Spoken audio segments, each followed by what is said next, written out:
Sometimes in sports, there's one team that makes the playoff structure completely irrelevant. In our NCAA Power Rankings presented by IHOP, we break down the 9 best teams in the FBS and the number 1 that's ruining the CFP for everyone else. I guarantee you know who it is. At number 10, Washington State Cougars. The Cougars have statement wins over Oregon, which I predicted they would lose, and Stanford, which I also predicted they would lose. So either Washington State is an overrated Pac-12 team, or I'm just really bad at NCAA football predictions. You decide. Number 9, LSU. Give the Tigers a break. They lost against the best college football team we've ever seen in Alabama. Plus, they've scored a victory in picking off Tua the first time this season and the first blemish on the Simone Slingers stat sheet. At number 8, UCF. It's been 686 days since UCF lost. Due to their conference, everyone is sleeping on Knights Nation. In fact, UCF is the only FBS team that got penalized by winning last week, dropping several places. Coming in at number 7, West Virginia. So, funny story, we were covering the Spurs and watching the game in the media room. A random guy next to us ripped off his shirt to reveal a West Virginia short sleeve underneath after West Virginia scored the 2-point conversion. They called the play back came on the shirt, but WV is a firm believer in the philosophy, if it ain't broke, don't fix it. So West Virginia ran it back, scored, and the guy's shirt came off a second time in front of everybody. WV quarterback Will Greer torched Steel grad Caden Stearns the whole game, hurling a trio of touchdowns in his general coverage. Number 6, Oklahoma. Kyler Murray is the first Oklahoma player to pass for over 300 and rush for 100 in a win against Texas Tech.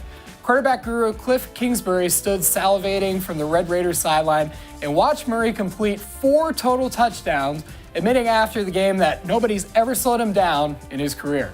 At number 5, Georgia.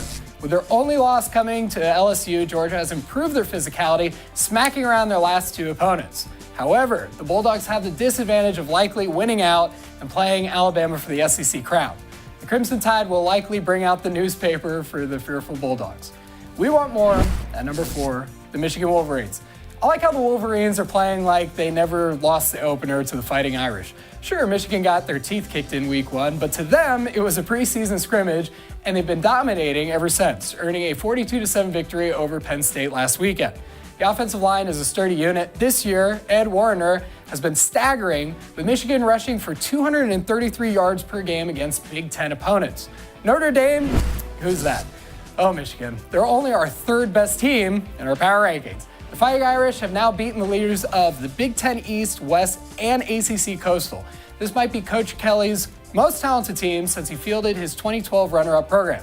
The team is confident that they can beat anyone with their sturdy defense that limited Northwestern to 249 yards of total offense. Actually, there should be an asterisk next to that. The team is confident that they can beat anyone not named Alabama.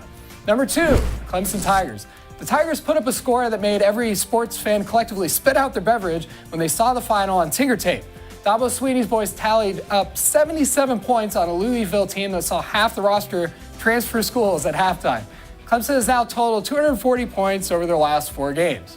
And at number 1, surprise, surprise, all hail the Crimson Tide. Alabama is making it not fun for anyone outside of Tuscaloosa. Nick Saban and company are flying first class, while all the other teams are taking a bus in terms of season success. Talking to some sources, most admit that they would put more money on Alabama winning a championship than the Golden State Warriors. Bama blanked number 4 LSU in a 22-0 victory over the weekend. The Alabama win streak was the subject of these girls' Halloween costume, which won the holiday, obviously. The Alabama football victims felled teams that were battered on both sides of the ball. Tonight's NCAA football power rankings are brought to you by IHOP. Eat up every moment.